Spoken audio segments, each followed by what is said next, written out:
वास्तु में तुम्हारा 4th house चंद्रमा से चतुर्थ स्थान मकर राशि का बनता है मेष राशि। मेषाधिपति यानी मैं तुम्हारे 4th हाउस का लॉर्ड आके तुम्हारे राशि से द्वादश स्थान में बैठा।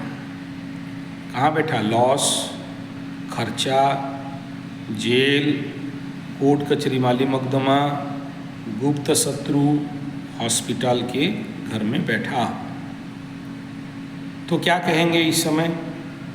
यानी तुम्हारे घर में इस रिलेटेड प्रॉब्लम स्वाभाविक घर बनाने के बाद बढ़ा होगा। ऐसे कंडीशन पे नेचुरली आपका घर में एक मानसिक प्रॉब्लम, जो आप उस घर में घुसते हो तो वो घर आपको नया नया तो शांति देता है, लेकिन जहाँ पुराना होने लगता है तो खर्चा का कारण बनता है। जो आप कह रहे हो कि गुप्त शत्रु बढ़ रहे हैं, पड़ोसी वाला शांति से रहने नहीं देता, और वहाँ पर आपका माँ इज नॉट इन हैप्पी को मूड, तो ये फिर आप घर बनाए लेकिन घर में रह नहीं पा रहे हो, बाहर रह रहे हो, दूर में रह रहे हो, आपके मन में दुख है कि आप अपने घर का और माँ का जितना ख्याल रखना चाहिए वो नहीं रख पा रहे हो।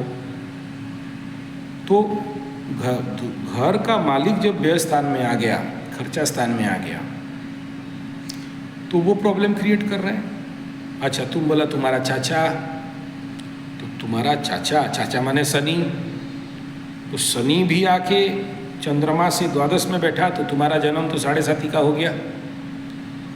और अगर ये हुआ तो जिंदगी भर क्या होगा? मानसिक कष्ट। घर के मालिक के साथ शनि बैठ जाए तो सीधा सा बात क्या कहेंगे कि तुम्हारे घर का पश्चिम दिशा में कुछ ना कुछ वास्तु समस्या दे सकता है। या तो पश्चिम दिशा में जो एलिमेंट होना चाहिए उस एलिमेंट में कहीं ना कहीं शॉर्टेज होगा। साथ में बुध बैठा है, तो बुध जो हमारे घर का बुआ, बहन, बेटी, इसके साथ बैठना, तो आपके घर में इस मकर राशि का बुध षष्ठाधिपति, रोग, रिपु, ऋण, तो उसका मालिक, और भाग्याधिपति नवम स्थान पिता का मालिक, ये आके शनि मंगल के साथ बैठे, घर बनाया, और उस घर का जो हिसाब में पूजा करना चाहिए, पकड़ लो 100 रुपये का घर बनाते हो तो मिनिमम 10% से 15% तो घर का पूजा में लगाना चाहिए, तभी जाके गृह शांति, वास्तु शांति करा सकते हो। और अगर खाली घर बना देना इम्पोर्टेंट नहीं कि घर में खर्चा कर दिया 20 लाख, 50 लाख, 1 करोड़, जो बनाया और जो घर बनाने में जो कर्म हुआ, पाप कर्म हुआ, उसका प्रायश्चित जो अगर नहीं हुआ तो घर का मालिक, जैसे आप बोल रहे हो ट्रेन के नीचे आया मर गया,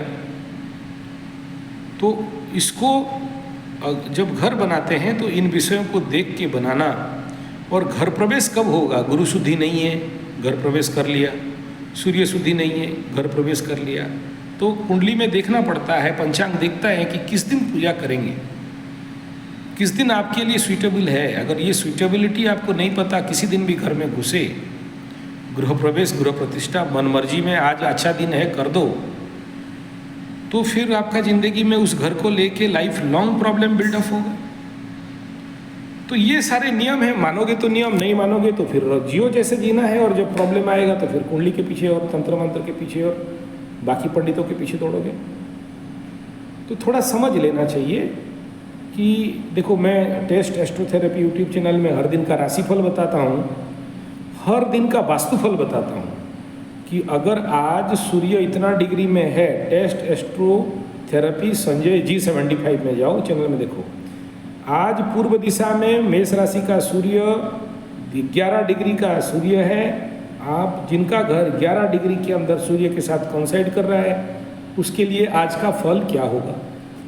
तो वास्तु हर एक दिन का राशिफल के साथ इतना माने रखता है।